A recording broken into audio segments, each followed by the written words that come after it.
A Cambodian soldier hastened. Artillery rose down the Dângrêk mountains like distant thunder.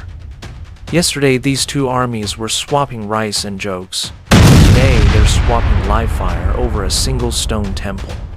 How did a sleepy border turn into a battlefield?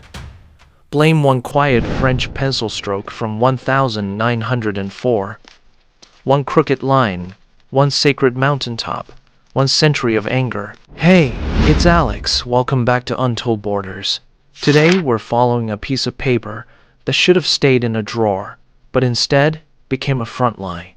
No slogans, no jargon, just the story of how an 11th century sanctuary turned into a 21st century sore spot. Picture Paris, 1904. Bureaucrats in starched collars carving up Southeast Asia between sips of cognac. The Franco-Siamese treaties of 1904 and 1907 agreed on an easy rule: follow the watershed of the Dângrêk Mountains, and everyone's happy. Simple, right? Then the survey team reached the cliffs above Preah Vihear Temple.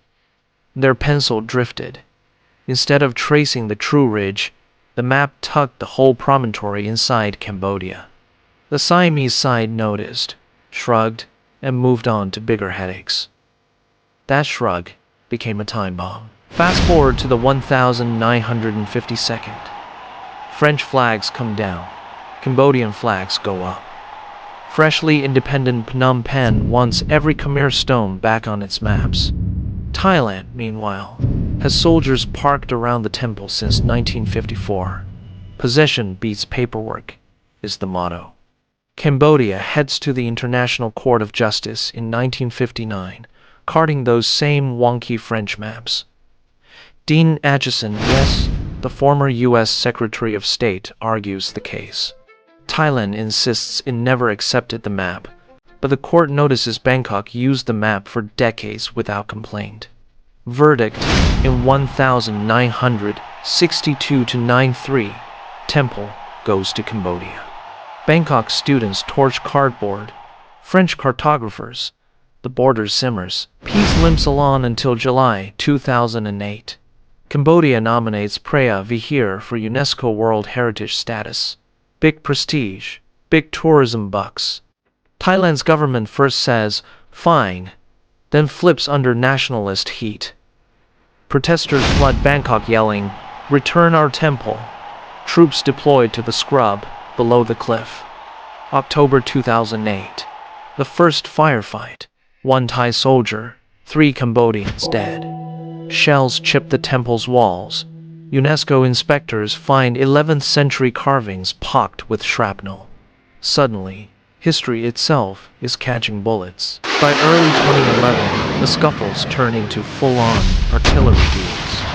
On the 4th of February, shells hammer nearby villages. Thousands. Thai F-16 seconds scramble. Cambodia answers with rocket launchers. ASEAN mediators sprint between capitals, but neither leader can look weak at home. A 4-day ceasefire finally pauses the shooting. Yet troops stay dug in across a jungle. No man's land. Tourist cafes close. Monkeys reclaim the tables. January 2025. Radio in Phnom Penh crackles. Cambodian soldier killed near Morakot village, west of the temple.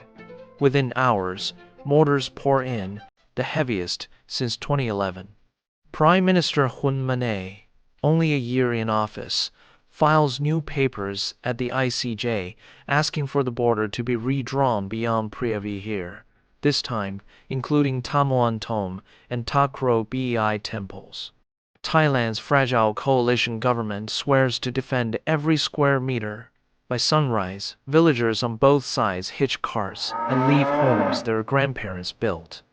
Another generation learns that history isn't stuck in textbooks. Colonial screw-ups aren't rare. Why does this one keep killing? First, the temple sits on a cliff that any general would drool over, key terrain in army speak. Second, it's carved from the same marble as Khmer identity. Thais see it as proof of an older sphere of influence.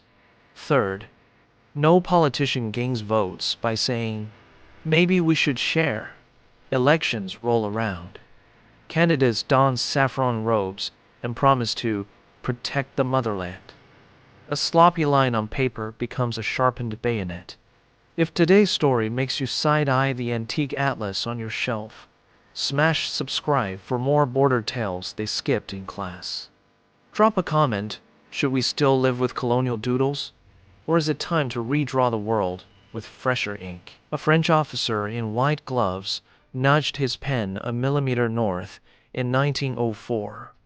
121 years later, that nudge became a mile of trenches. Preah Vihear isn't just a temple. It's memory, pride, and the past refusing to stay polite. Until both nations learn to share both the stones and the story, the Dângrêk ridgeline will keep echoing with the sound of old maps turning into new gunfire.